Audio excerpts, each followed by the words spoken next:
beach talking about work. Wow. He's working 24/7. And he's in his 70s. Yeah. And you know what's crazy? When he's done, he goes to work out. When he's on the road traveling, TVs are over at midnight. He'll go to the gym at 1 o'clock, train till 3. He'll go to sleep from 4 to 6. Then he'll wake up and he repeats the cycle. How? He only sleeps 2 hours a day. I don't know. It's I don't know real. how. He's the real deal. What is it like working for Vince? He's a workaholic. Oh, clearly. He works 7 days a week. Even when he's on vacation, he makes his writers go down to the vacation with him. Really? So they're there's either no sitting in a vacations. hotel room or on the beach talking about work. Wow. He's working 24/7. And he's in his 70s. Yeah. And you know what's crazy? When he's done, he goes to work out. When he's on the road traveling, TVs are over at midnight. He'll go to the gym at 1 o'clock, train till 3. He'll go to sleep from 4 to 6. Then he'll wake up and he repeats the cycle. How? He only sleeps 2 hours a day. I don't know. I It's don't know real. how. How? He's the real deal. What is it like working for Vince? He's a workaholic. Oh, clearly. He works 7 days a week. Even when he's on vacation, he makes his writers go down to the vacation with him. Really? So they're there's either no sitting in a vacations. hotel room or on the beach talking about work. He's working 24/7. And he's in his 70s. Yeah. And you know what's crazy? When he's done, he goes to work out. When he's on the road traveling, TVs are over at midnight. He'll go to the gym at 1 o'clock, train till 3. He'll go to sleep from 4 to 6. Then he'll wake up and he repeats the cycle. How? He only sleeps 2 hours a day. I don't know. I It's don't know real. how. How? He's the real deal. What is it like working for Vince?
What you got?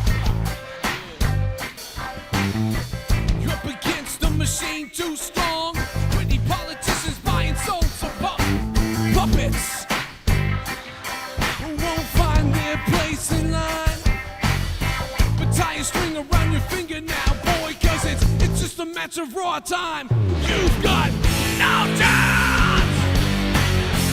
No chance now! You've got no chance!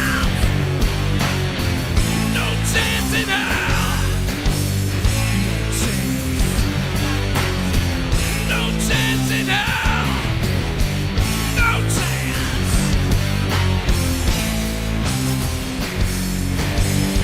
Come on. It's the same shit we've always known.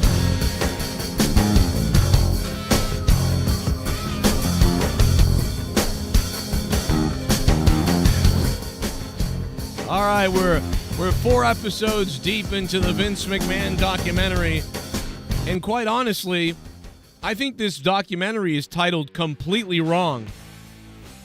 This documentary should not be called Vince McMahon, what Mr. McMahon or Vince McMahon or Puppet Master McMahon.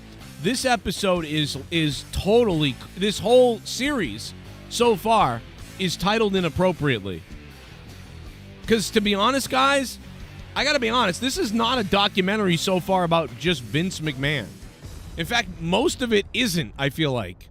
A lot of it is like, the documentary should be called Vince McMahon and the WWE. That's what it should be called. Or Vince McMahon's World of Wrestling. Or like the story of WWE and Mr. McMahon and Vince McMahon. It should not be called Vince McMahon or just one thing. It should literally have all, like, it's really a documentary that's about the whole company, which we've already we've heard Vince's story told.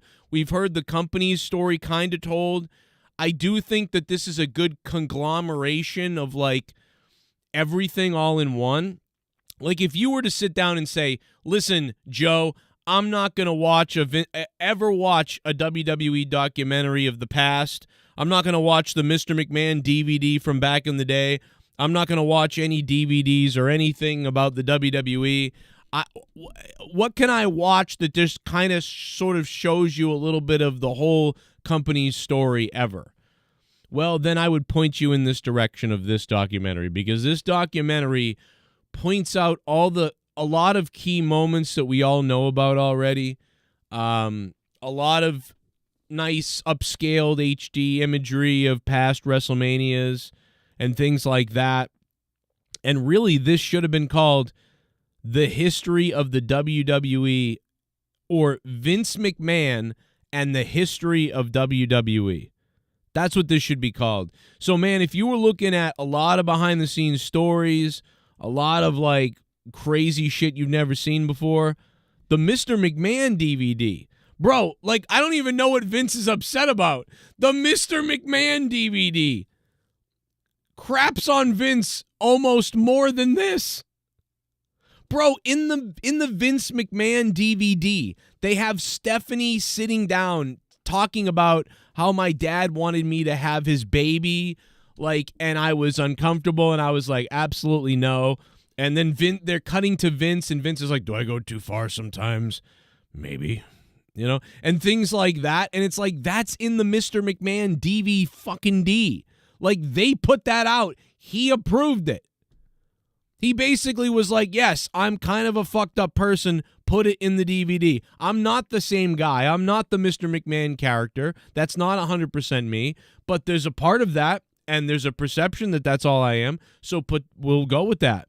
But there's a lot of, like, stuff behind the scenes on that DVD.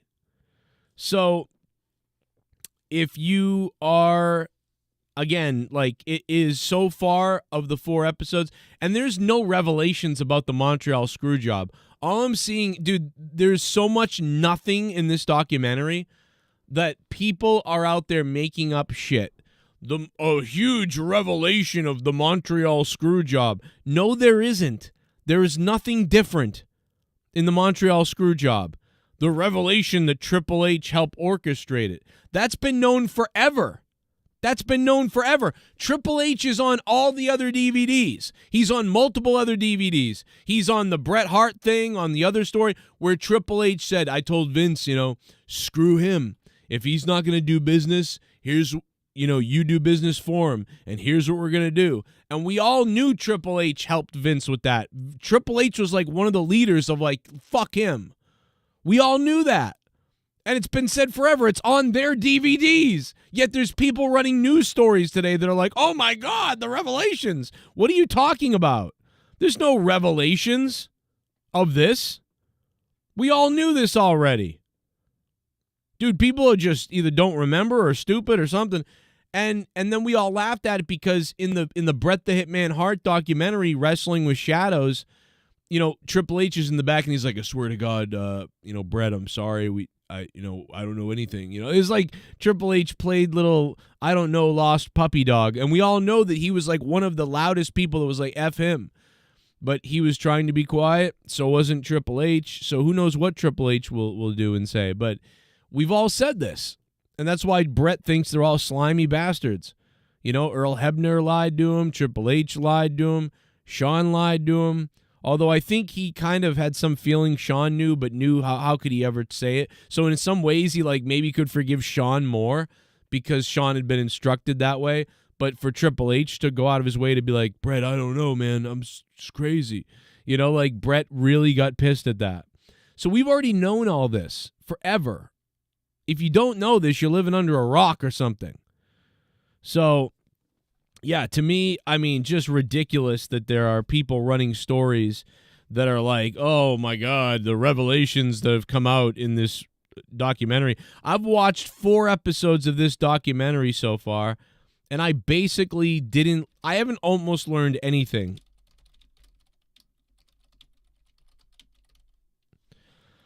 One thing I did learn is, I don't know why, maybe I should have known this too. This is probably something everybody's known forever, but I didn't realize that Andre had that back surgery before WrestleMania to come back, in order to come back.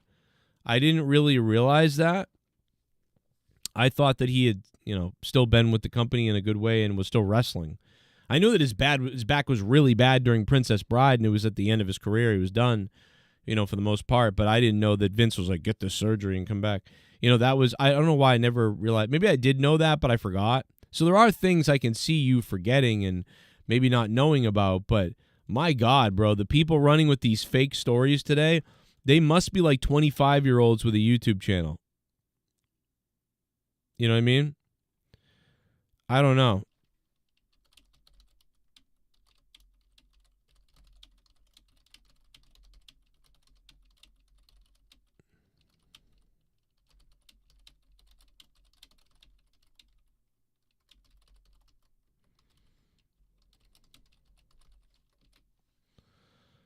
They got the title of this show wrong, though. It should not be called Vince McMahon. It should not be called Puppet Master.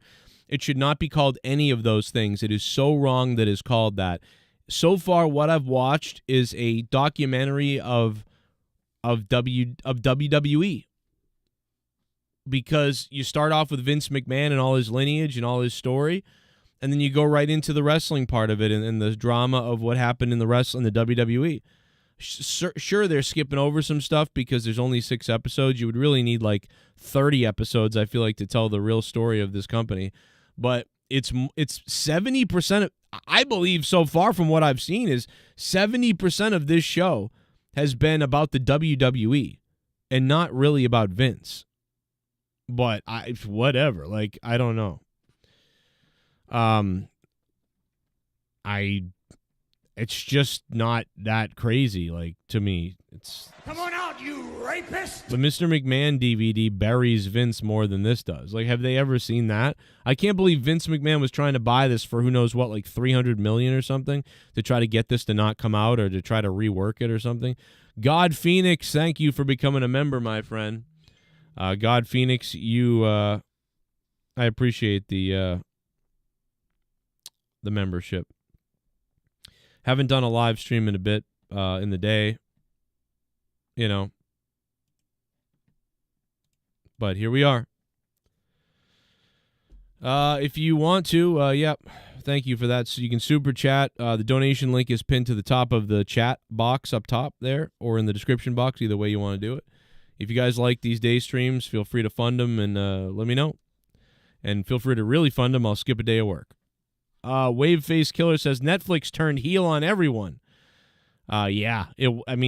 It's just so weird to me that this is called Vince McMahon. Why is this called Vince McMahon? It should be called Vince McMahon and the WWE. That's what it should be called. If it was called that, I'd be like, yeah, that's what this is. This is Vince McMahon and the WWE. But to say it's Vince McMahon, that's all it is. And they could have, by the way, they could have fixed this documentary if they were afraid of how this documentary was going to come off because of the thing that happened with Vince and him leaving and all the stuff and the trials. If they were worried about that, all they needed to do was change this documentary to you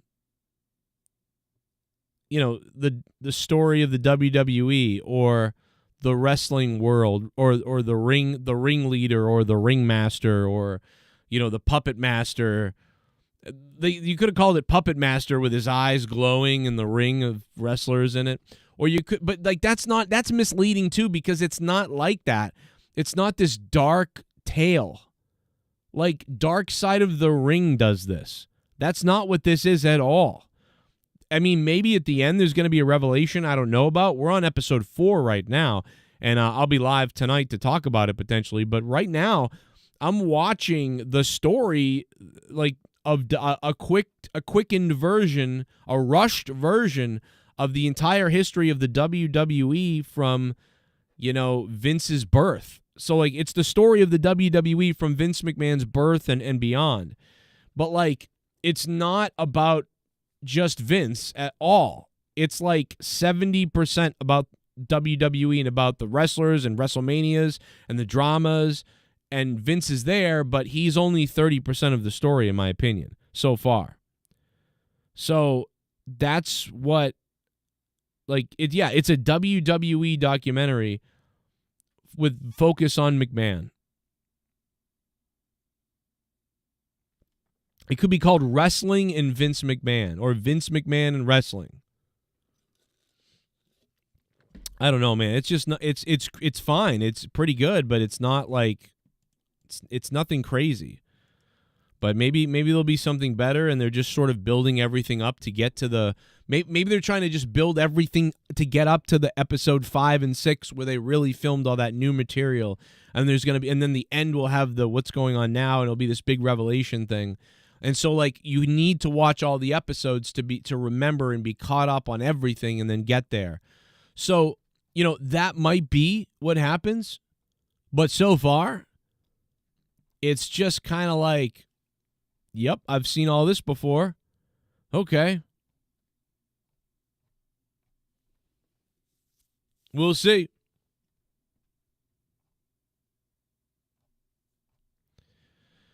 And, yeah, that's where we're at, man. As far as the doc. So if you're wondering about the documentary, that's where we are. You know, it's all right, but it's not only about Vince at all. In fact, it's very misleading that this is like mastermind madman. Like, it's really not it hasn't been anything like that for the first 4 episodes. You know what I mean? This person, Alyssa, on Twitter just tweeted this, and she's pretty much on with me. Here's the thing. If you know wrestling history as it pertains to WWF, WWE immediately prior to and under Vince McMahon, this documentary will tell you nothing new. It is a recap of the same trials and tribulations, successes, scandals, whatever that we've all heard about for years, with some input from notable figures in wrestling and media. I do not think it does a good job in portraying any juxtaposition, but not because of any bias, because those lines are so blurred that even Vince himself said in the end that he doesn't know which is which regarding the character versus the person. The last 30 minutes of the last episode is the main part that focuses on the allegations and lawsuit.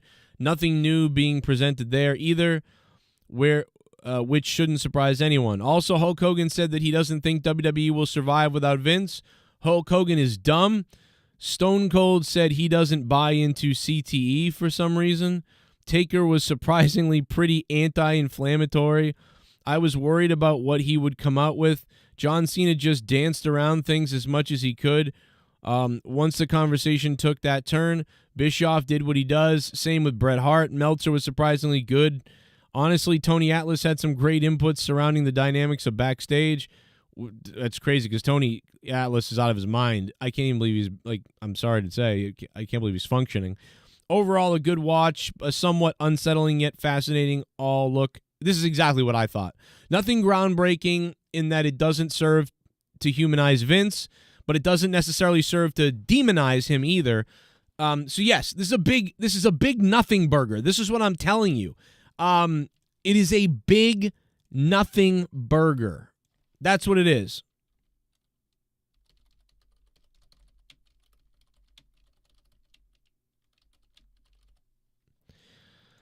I'm going to put that in the title. It is a disappointing nothing burger. It's like, okay, like the story, like the documentary, it's been done. They've already done it in the WWE. They've done it. If you've watched the history of WrestleMania, if you've watched the Mr. McMahon DVD, if you've seen a couple of the other stories and DVDs, I mean, bro, this is already known. Everything is known in this documentary. So, like, as far as art and a documentary that was made, I would, factoring that into everything, I mean, I'd probably give this a 7 out of 10. I really thought we were going to get some kind of 9 out of 10 awesome, cool thing, and it's not that. It's just like, oh, this is WWE's story with Vince McMahon's name on it. This is a great point by 13 New Generation in the chat that just popped up. This is a beautiful point. YouTube has better documentaries of Vince McMahon than this WWE documentary. Yeah, I mean, dude, this makes me want to make a documentary about Vince McMahon using all the interviews of everything everywhere and then telling a certain thing. I don't know. This does not make him look bad. It does not make him look good. It makes him look like a flawed, amazing, powerful, weird, crazy, successful, dark human being. That's what this makes him look like. And you're like, yes, okay. That's what I thought. Like, bro, it's not that crazy. They didn't break any new ground here. I was hoping for an 8 or 9 or 10 out of 10. I'd take an 8, but we really got a 6.5 or 7. It's like, yeah, that's nice. That's nice. That's about it. I don't know. I don't know if they edited out everything and just turned it into this. I'm not sure. Hey, Bullfrog is a moron. Scissor me, Joe! Sup, Joe? I've been saying for years that Triple H has always been a slimy fuck. Been saying it for years. I'm gonna lay off the donations. Yeah, I mean, I've been saying it for years too. I mean, God, I've gone on so many rants about Triple H, but I still like Triple H a lot. But I mean, dude, Triple H is always like, you know what I mean?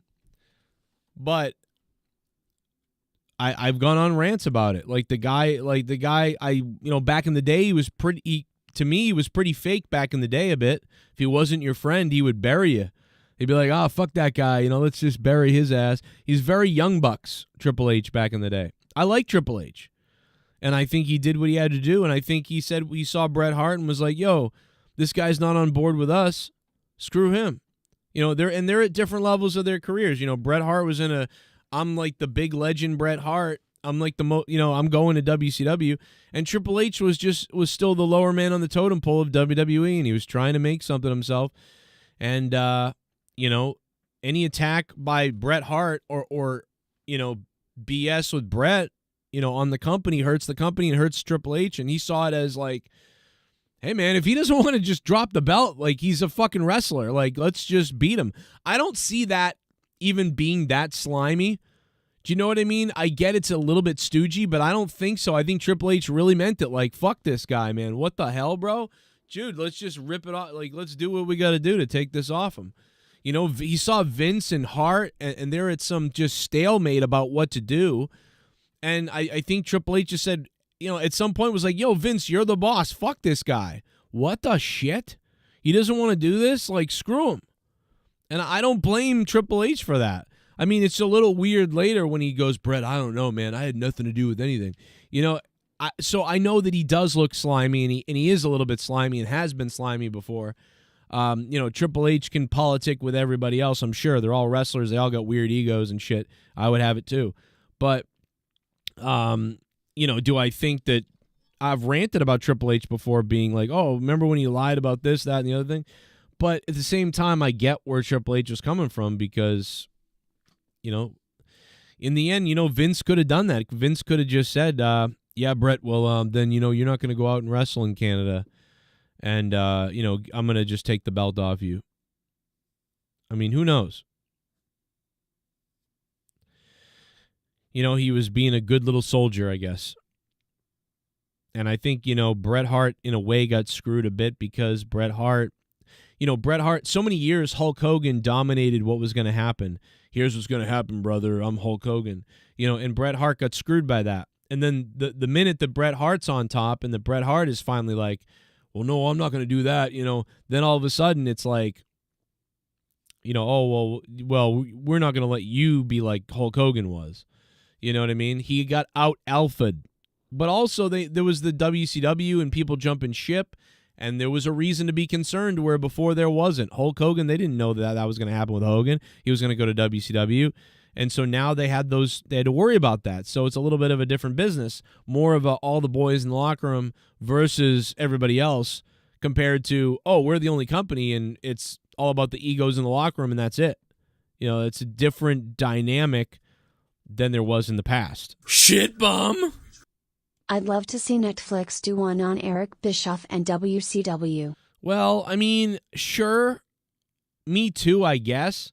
But there's the WCW DVD already. There's the Monday Night Wars DVD, bro. Is it going to be better than the Monday Night Wars DVD? Because the Monday Night Wars DVD and story is awesome. The WWE produced it, and it's great. If you've never seen the Monday Night Wars DVD, it's really good. Like, I do think that there could have been a part 2 or part 3 that they released where they went more in depth on some certain stories and some forgotten about stories and shit like that. That's what I would have liked to see. But so, like, is the WCW story really going to be that much better? I guess I'd like to see that, maybe. But at the same time, again, the WWE has probably produced a better story. Maybe not, though. The loose is juice. The juice is loose. Triple H buried Booker. Yeah, I mean, that's the biggest story you got from Triple H, is that you could tell that controversy of what happened. And Triple H did give his side of the story of why that didn't happen and whatever. But, like, in the end, I do think that they were kind of wrong. But it's a borderline call, on that one. I see what their point is and why they didn't, but same time, again, kind of goes against what the past would have done and what Triple H would have said in the past about somebody else, but then he did it. So, that's called ego. And somebody's ego won out there. But, the guy was on top. He was essentially, Triple H was essentially in the Hulk Hogan spot, in the, in the Bret Hart spot, the Hulk Hogan spot, the Stone Cold spot, the Rock spot, whatever. And, Triple H was like, well, I don't think Triple H wanted to let it go. So even though, they really should have given it to Booker and done the whole, like, he was kind of like racist and it'll be the first, WWF, black world champion, really. Like, it was a big sort of thing and they didn't do it. And it was, I don't think it had to do with because Booker was black as much as it had to, because they acknowledged that in the storyline. That was part of the storyline. I think it had more to do with Triple H's ego of like, hey, I don't want to give up this belt right now when I'm the top guy. Just like every other wrestler did that. Hulk Hogan, everybody else. But back when everybody always did that, the other guy was always white. Do you know what I mean? Except for maybe Stone Cold and The Rock, right? Stone Cold and The Rock, that was a little bit different. But nobody had a problem when Stone Cold beat The Rock. Nobody had a problem when this guy beat The Rock. But eventually The Rock won, although Rock is mixed. So I really don't think it has to do with that. I think it has to do with just another guy who wants to be on top. It just didn't make it look great when you went into the racial stuff and then you didn't let the guy win. You didn't have the guy win eventually. Like, it was really bad taste, a bad idea to go that deep and, no pun intended, dark into it if you're not going to pay that off. Like, if I'm Triple H and we're in the back and we're doing creative, I'm like, we're not doing the whole thing of like, someone looks like you can't be champion, someone like you can't be champion. Because when they did that to they did that to Mankind too. Somebody like you can't be champion because you're ugly and you're fat and all that stuff. They'd done that story before.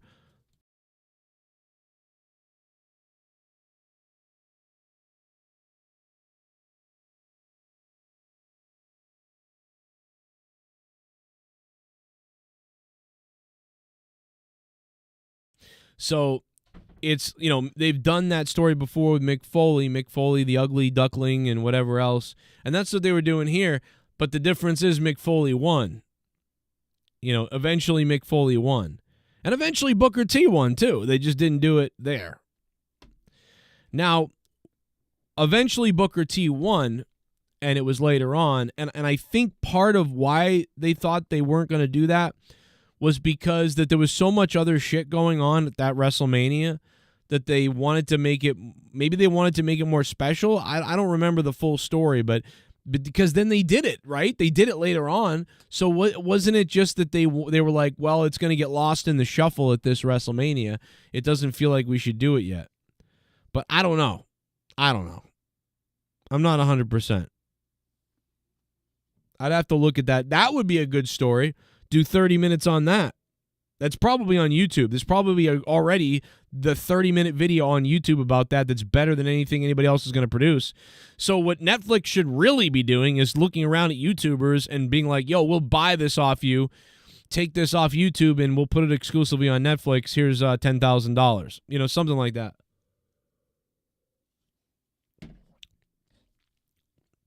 That's what Netflix should do. Shit bum. Well, to be fair, Netflix is going to air WWE Raw in 2025, so why would they demonize Vince? It would be counterproductive to Netflix.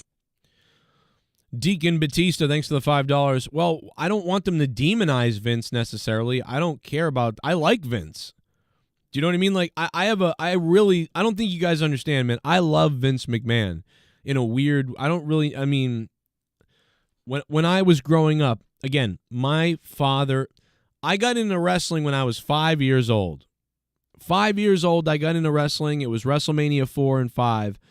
I watched all the WrestleManias and everything else, and WrestleMania 5, and I just watched them over and over again for years, waiting for the new WrestleManias, the new morning shows, the new wrestling matches. And my father died when I was 8. And when my father died when I was 8, and I was adopted, by the way, as a baby. So I was adopted. So my parents were my parents to me. So when my father died, it was my father dying. It really hurt. It was really bad. But when I found out about Vince McMahon later on, around 12, 13 years old, I read about Vince McMahon. I read about how, his stepfather was abusive and his mom, and they lived in a trailer park, kind of bad, poor life. And I was in a bad place because my mother was dating a guy who was like a drunken dude, and he was fucking crazy. And my life turned into misery. It went from what a happy life that I have with my mom and my dad was such a nice person, to living with a crazy person. And I wanted someone to like get me out of it. I wanted to be saved. I wanted to be rescued is how I felt. Get me out of this. I was still given things, and we still had money from my father and stuff like that. So that was cool. And so that wasn't that big a deal, but eventually there'd be money problems, and there would be just this, anxiety every night of whatever. And I grew up really loving Vince McMahon's voice. Like I grew up hearing Vince McMahon's voice and loving his voice. I didn't know he owned the company before 12 years old. Before 12 years old, I just thought he was the announcer guy. So I grew up, he was like one of the biggest influences of me, like, as far as like, I want to be a sports announcer like Vince McMahon. I want to sound just like Vince McMahon. Like I want to call wrestling. Like I wanted to be that guy.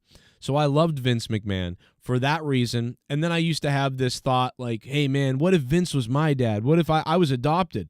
He was adopted by his father showed up into his life when he was like 12 years old and was like, hey, I own this company. And like, he like had a miracle save him from that trailer park life. And I used to think, man, what if Vince McMahon was my dad? And maybe he's my real dad. Like, and I was adopted. maybe that will happen to me. Maybe like, even though my father died, you know, my birth father could be out there somewhere. Maybe he'll show up like one day and he's like somebody important, and like I'll be saved from this world. And I also wanted to be an announcer, and I wanted to be on the radio, and I was fascinated by radio and by stories on audio. Obviously, there was no cell phones. You know, there was no internet yet. There was no cell phones. The only way you could watch things is TV and radio and tapes and CDs. And I watched sports, and so it was commentary and wrestling commentary, and I listened to Howard Stern. I listened to radio programs at night. I loved radio programs at night and call-in shows and just people doing comedy over the radio. George Carlin's stand-up specials and all kinds of stand-up specials that I probably wasn't supposed to watch, but I saw them. And I loved everything about that stuff, and I loved Vince's presentation too. So, like, I love that guy. I love Vince. So I grew up. And I was obviously, as a 5 and 6 and 7 and 8-year-old, I was a Hogan mark. I mean, I didn't really love Vince like I loved Hogan. I loved Hulk Hogan. He was the guy. If you would ask me, like, who's your hero, like, I'd say Hulk Hogan or Shawn Michaels. You know, then it was Vince. Vince wasn't the top guy. I just didn't realize how big of an impact Vince was. Like, if you were to ask me today, like, who is somebody who... You're doing what you're doing right now on YouTube, and you went to school for certain things and media and radio and other things. Why did you do that? What was the biggest influence there? And it's like, it's Vince McMahon. That's the answer. Yeah, for 7 years, I was a Hulkamaniac nutcase. Yeah, for like 20 years, I was a big Shawn Michaels fan. I wanted to be a wrestler too. And I did wrestling. And I can wrestle and stuff. But when you look at it, what's the biggest real influence? Overall, everything. It's Vince. It's Vince McMahon. And I really wanted to make it to the WWE so that I could put on the suit and do some kind of commentary. I wanted to work for Vince McMahon because I've seen other people work for him that watched him, and I grew up doing what I did, and I was like, man, I promise that if I can get out in front of Vince McMahon, I think Vince is going to like me. I think Vince is going to like the way I commentate. I think he's going to like the way I can deliver the promos. I kind of know what Vince McMahon wants. I feel like I want Vince in my head telling me things. I want to do those things. I want to be that guy. And I want to be somebody.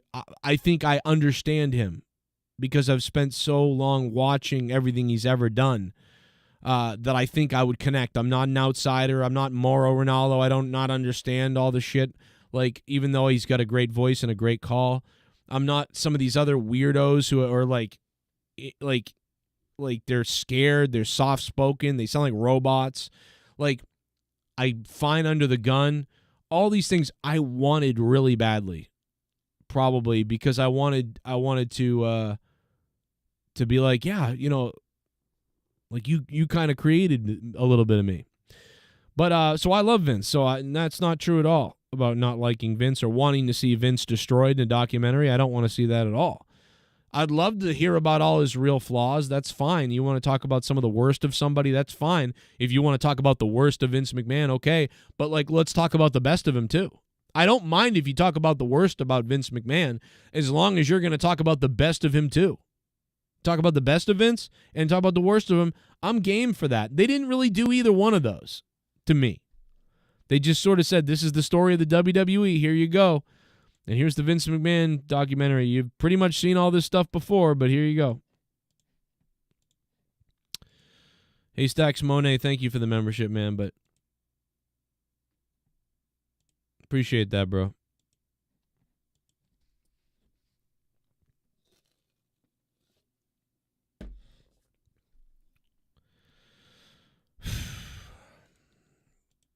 Anyway, my life didn't end up that way. It ended up successful for 4 years. Come on out, you rapist! Nats fan 31, thanks for being a member. The story of Joe Cronin, the story of me, is going to be, man, that guy was good for 5 years. That guy was great for 5 years. Now he's fucking loser. Started out a loser, he'll end a loser. And I love JR. I love all those guys. But- Shit bum. Yeah, Booker needs to win when Racist Things by the Healer said I need to watch Monday Night Wars. I used to see that DVD everywhere back in 2004-2005. Old school gamer, thanks for the $5, ma'am. Yeah, dude, you need to watch the Monday Night Wars DVD. The Monday Night Wars DVD with it's that. Just do that. Just watch that. This documentary told me nothing. Told me like nothing new at all. There's nothing new about the screw job, nothing new about anything. Don't let the AI video liars on YouTube tell you otherwise. There is nothing really new about this documentary. There's really nothing new. It's just nothing new. You know what I mean?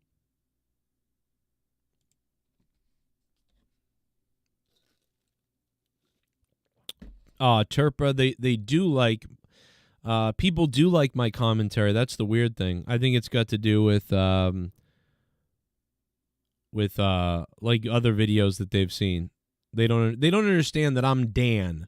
They don't understand that I'm not really like some videos and stuff. It's not me. It's a character. They don't understand that my real name is not Joe. I always set out to have this sort of character name.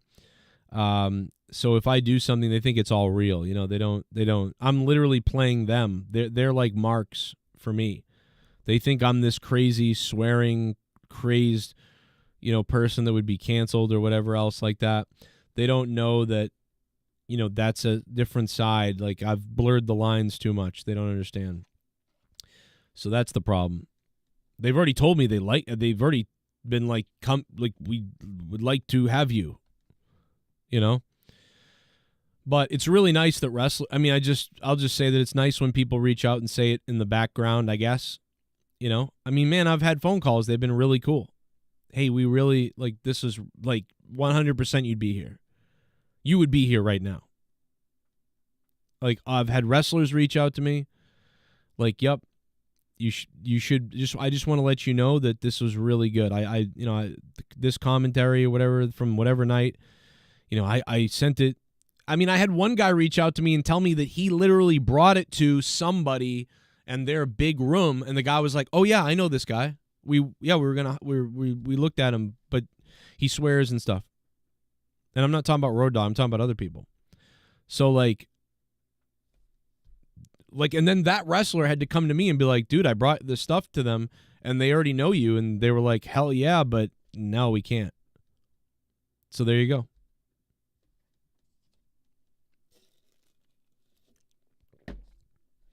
So yeah, that's, everybody's mostly knows that, but maybe some of you guys don't. But yeah, I don't know. Tony Khan talks to Jake DeMarco. Literally, Tony Khan talks to Jake DeMarco. He constantly does. It's crazy. Tony Khan literally talks to Jake DeMarco. I don't know why he doesn't talk to me. I have no idea.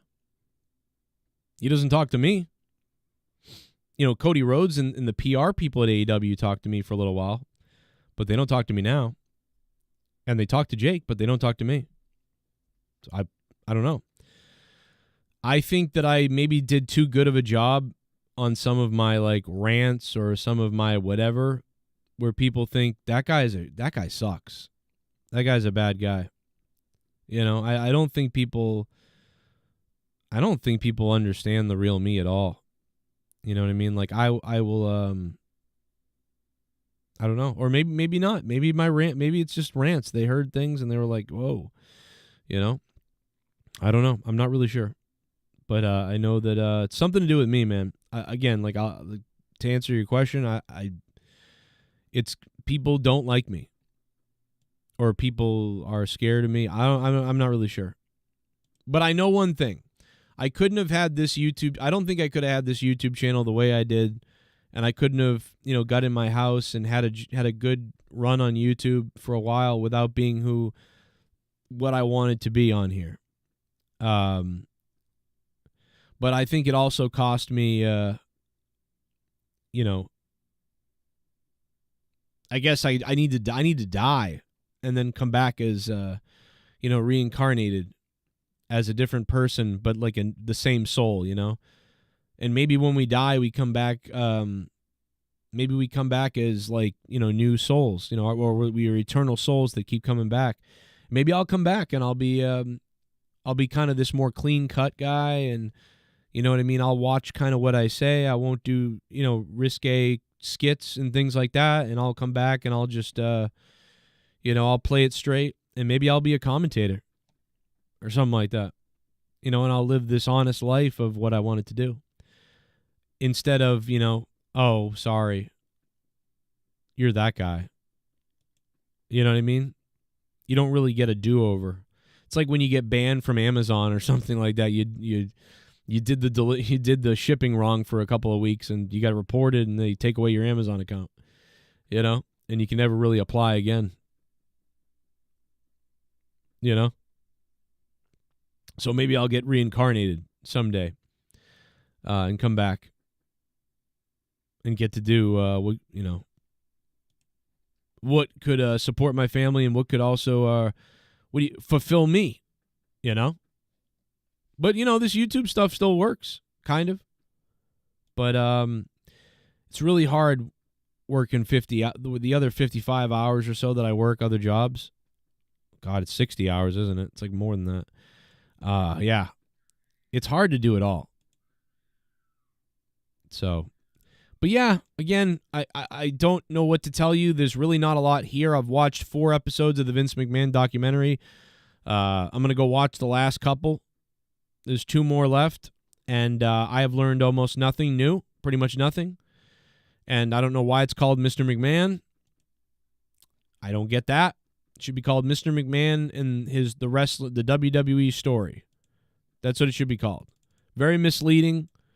Not even close to anything risky, really. And again, it's just a big nothing burger. You know, but it's nice that it's put together, and it's put together well, and I appreciate that, and lots of interviews and stuff, but yeah.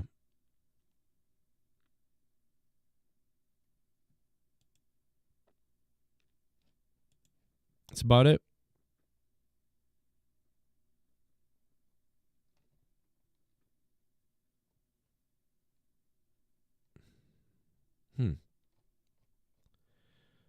Let me see. Well, let me, yeah, I got it. There we go. Let's see. All right, guys. Well, I appreciate you guys being here for a little afternoon stream. Maybe I'll be on tonight, potentially. I'm not 100% sure. I'll be on tonight. I'm not sure if I don't know what I'm going to do. Maybe I'll be on tonight. And we'll get some stuff up on Patreon as well. And we'll watch the rest of this. But from what I'm reading on the other reviews now, I'm seeing other people's reviews, and they're all just saying, yeah, you won't learn anything in this. It's just the story.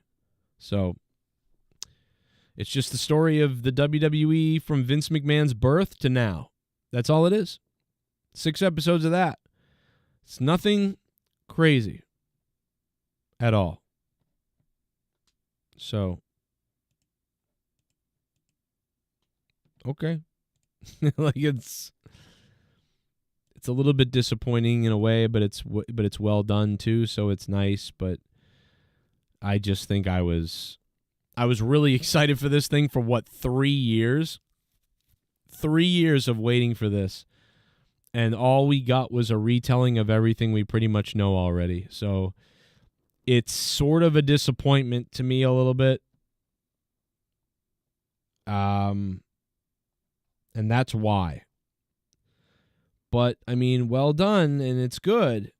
And I think if you're less of a wrestling fan or a non-wrestling fan, I feel like it might work for you a little bit more. But then there's all this insider stuff or not insider stuff, but wrestling stuff that they talk a lot about wrestling. So if you don't like wrestling, then you're like, well, what's this? So I don't know, bro. Anyway, I'm Joe Cronin. This is the Joe Cronin Show. Hit the like button and stick the thumb up, you know where. And maybe I'll be on Twitter later. All right, I'll see you guys. Into the house, it's gonna go down.